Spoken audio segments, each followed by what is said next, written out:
برکت والا نکاح۔ حضرت عائشہ بیان کرتی ہیں نبی صلی اللہ علیہ وآلہ وسلم نے فرمایا وہ نکاح سب سے زیادہ بابرکت ہے جس میں اخراجات کم ہوں۔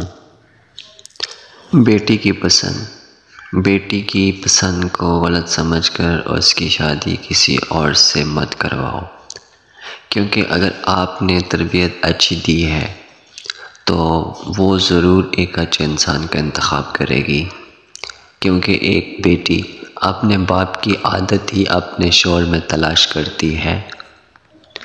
پوچھا نہیں بتایا گیا ہے کہ فلاں سے رشتہ طے ہو گیا ہے، دفنا دیا گیا اسے چاندنی کی قبر میں، وہ جس کو چاہتی تھی وہ لڑکا غریب تھا۔